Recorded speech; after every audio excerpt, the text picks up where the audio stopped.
Mask man Harish ప్రస్తుతం మనోడు big boss house లో దీక్ష చేస్తున్నాడు.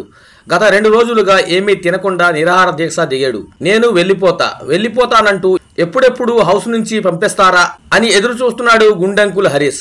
తనతో ఉన్న రోజుకో రంగును బయట పెడుతూ నోటికొచ్చినట్టు పేలుతూ చిత్ర విచిత్రంగా ప్రవర్తిస్తున్నాడు హరీష్. నాకంటే తెలివైనోడు ఇక్కడ లేడంటూ తన పైత్యం చూపిస్తూ ఉన్నాడు. శనివారం నాటి ఎపిసోడ్లో అయితే గుండంకుల్ను చెడుగుడు ఆడుకున్నాడు నాగార్జున.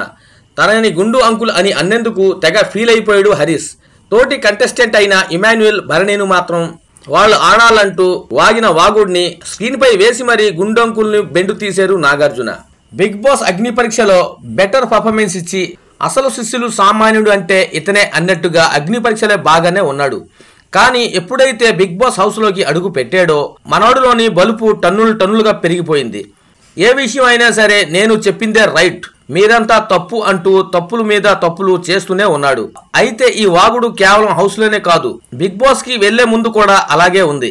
అగ్ని పరీక్ష ఎపిసోడ్ తర్వాత ఓ యూట్యూబ్ ఛానల్ కి ఇంటర్వ్యూ ఇచ్చాడు హరీష్. దేవుళ్ల గురించి చాలా దారుణంగా మాట్లాడాడు. శివుడు రాముడు భార్యని వేధించారని, వాళ్ళు కూడా లూజర్స్ అంటూ వివాదాస్పద వ్యాఖ్యలు చేశాడు. ఇతను అగ్ని పరీక్షలో అడుగుపెట్టిన తొలి రోజే తన భార్య హరితని కొడతానని కోట్లాది మంది ముందే నిర్భయంగా చెప్పాడు. పెళ్ళాన్ని కొట్టి ఆమె పేరుని పేరు పక్కన పెట్టుకున్నావు, నువ్వు మగాడివే కాదు అంటూ బిందుమాధవి మనోడి మెడలో లూజర్ బోర్డు వేసింది. ఆ ఇష్యూపై మాట్లాడుతూ భార్యని చూసుకునే విషయంలో తన శివుడి కంటే గొప్పోడిని అంటూ వివాదాస్పద వ్యాఖ్యలు చేశాడు హరీష్. మనపై ఏ మచ్చ లేకపోతే రోడ్డుపై ఉన్న బురద చల్లుతారు, బురద చల్లేవాళ్ళు చల్లుతూనే ఉంటారు. నా భార్యను నేను కొట్టానని నిజాన్ని నిర్భయంగా చెప్పేందుకు నన్ను తిడుతున్నారు కదా, వాళ్ళందరికీ ఒకటే చెప్తున్నా, నన్ను తిట్టేవాళ్ళు రాముడు శివుడిని కూడా తిట్టాలి. ఎందుకంటే శివుడు పార్వతీదేవిని శపించాడు, ఆయనకి లూజర్ బోర్డు వెయ్యాలి కదా.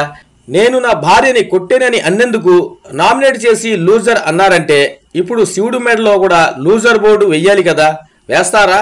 శ్రీరామచంద్రుడు సీతాదేవిని వనవాసానికి పంపాడు, మరి ఆయన కూడా భార్యని వేధించినట్టే కదా, ఆయన మెడలో కూడా లూజర్ బోర్డు వెయ్యాలి కదా. భార్యని అనుమానించి అగ్నిలో దూకమన్నాడు కాబట్టి రాముడు కూడా లూజరే కదా. శివుడు పార్వతీదేవిని ఎందుకు శపించాడు అని కారణాలు వెతుక్కోవడం కాదు, శపించాడా లేదా అనేదే ముఖ్యం. నా దగ్గర బలమైన కారణం ఉంటే నేను నా భార్యని కొట్టొచ్చా? కొట్టకూడదు కదా. ఇప్పుడు శివుడికి కూడా బలమైన కారణం ఉందని పార్వతీదేవిని శపించడం తప్పు కదా. దేవుడేంటి దానవుడేంటి, ఎవరు చేసినా తప్పు తప్పే. దేవుడు అనేది మనం సృష్టించుకొని ఫాలో అవుతున్నదే. అలా అనుకుంటే నేను శివుడి కంటే గ్రేట్ అంటాను. ఎందుకంటే భార్య అంటే మనలో సగం అనుకున్నప్పుడు హర్ట్ చేయకూడదు, అది దేవుడైనా దానవుడైనా. ఫ్రెండ్స్, మాస్క్ మ్యాన్ పై మీ ఒపీనియన్ ఏంటో కామెంట్ చేయండి. అలాగే వీడియో నచ్చితే ఒక లైక్ చేయండి.